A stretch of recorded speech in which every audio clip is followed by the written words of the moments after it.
or for the kind of convention I want, which is a no-holds-barred, everything is conceivably on the table convention. But I certainly agree it raises interesting legal and theoretical questions. Should states give these petitions? Under what circumstances would Congress be required to honor them? What I want is for Congress to call a convention. I think it is a perfectly plausible reading of Article 5 to say that Congress must call a convention should they get petitions from 2/3 of the states. But I also would say, for a variety of structural reasons, that Congress may call a convention should it believe that it is necessary and proper to help the country, even save the country. I share the sense that Mr. Meckler expressed, though, as he suggested, we probably have different substantive views, but I do share the sense that this is a time of crisis. These are the times that try men's souls, and it seems to me that if Congress were to call a convention, there is no serious constitutional issue about whether they would have the power. Now, it is fanciful to imagine Congress calling a convention unless it's pressured to do so. And my model would have the pressure coming from we the people, both the left and the right. I presume that centrists define themselves as being pretty satisfied with the status quo, so the idea of a convention would have no appeal to them. But for better and possibly for worse, our politics are getting more polarized, in part with the sense that the government really is not functioning.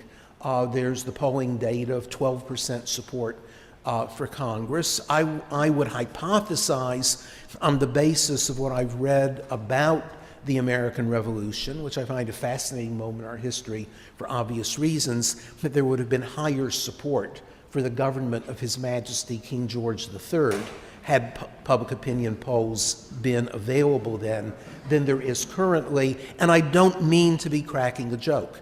I think this is a very serious issue with regard to the basic legitimacy of our political system.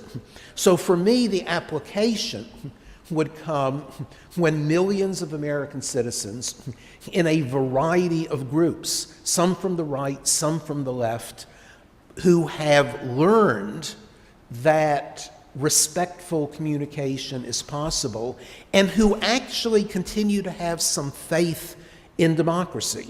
The thing that most troubles me with regard to the fears expressed of a runaway convention, and I certainly hear them from my friends and family on the left who think that I'm crazy to want a convention, but I gather that one hears the same fears expressed from the right that, my friends will just control the convention and run away with it.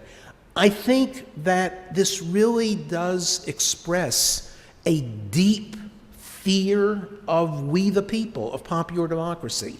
I think this kind of fear inevitably leads to what political scientists call an elite-driven view of politics and what might less generously be called a Leninist view of politics. That is, a fundamental mistrust in the ability of ordinary Americans to talk with one another, to disagree with one another, often very bitterly, but in fact to work for what James Madison, naively or not, called the common good, what Michael Sandel today would call the common good.